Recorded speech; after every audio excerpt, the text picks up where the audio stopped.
guys! Magandang araw! Welcome and welcome back dito sa ating YouTube channel. My name is Mary Ann Bunbun. And for today's video, mga kaibigan, update po ito dito sa ating munting garden. Ayan, kung makikita natin, nabuhayan na po yung ating mga tanim dito sa ating garden. Wow, garden talaga, no? So, ito kasi, medyo practice lang natin kasi hindi talaga ako nagtatanim, guys. Ayun, makikita natin, ito yung mga sitaw natin. Ayan, pakita natin sa inyo.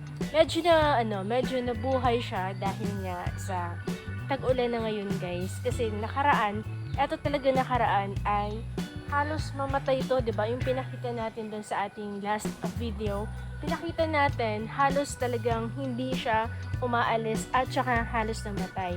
And kung makikita niyo naman, ito yung simpleng garden lang ito kasi halos hindi rin naman maayos yung paglalagay natin ng kanilang pala-pala, di ba? So, ayan, ipapakita natin sa inyo na namumulaklak na yung mga sitaw natin. Dito sa part na to, guys, ayan, makikita natin na namumulaklak na yung mga sitaw natin. Ayun, no?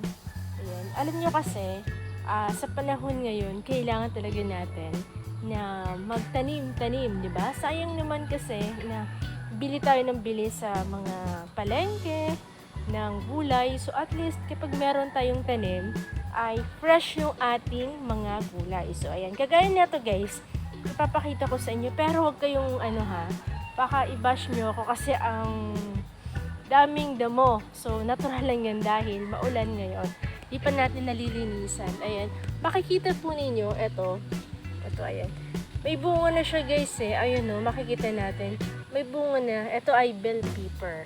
Ayan, bell pepper naman ito. Siguro marami rin to mga ilang puno dun. 1, 2, 3, 4, 5, 6, 7, 8, 9, 10. Siyam na puno siya, guys. Tapos makikita rin natin dito yung mga okra natin. Ayan, makikita niyo yung mga okra natin, guys. Ayun, diba?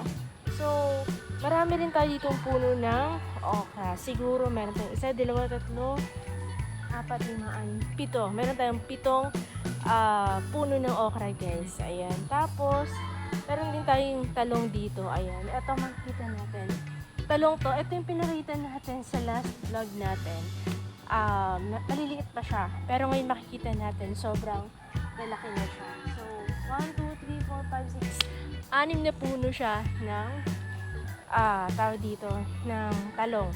Okay, doon naman sa may part na yon, meron tayong tinanim doon ampalaya naman yun doon. So, ito for temporary lang muna yung pala-pala niya kasi hindi pa tayo nakakabili ng buho.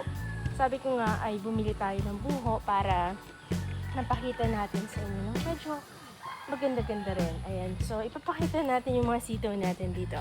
Teka lang. Guys, ito makikita natin yung mga sitaw natin ay namumulaklak na siya. Ayan, makikita ninyo. Namumulaklak na at saka may bunga na rin. Okay?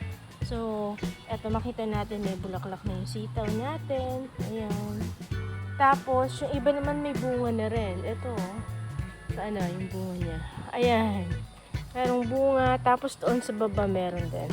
Pero, lilinisin pa natin siya ngayon kasi hindi pa tayo masyadong makakalinis. Kasi nga, maulan dito sa atin.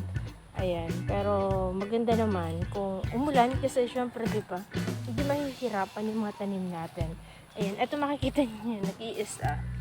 Sobrang haba niya, guys, diba? Ayan, makikita natin ang haba.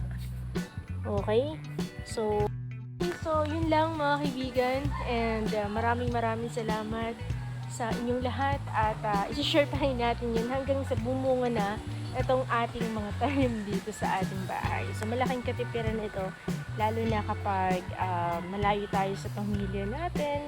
Tapos, imbis na ibibili pa natin ng ating mga konsumo, ay dito na lang natin pipitasin sa ating munting garden, diba?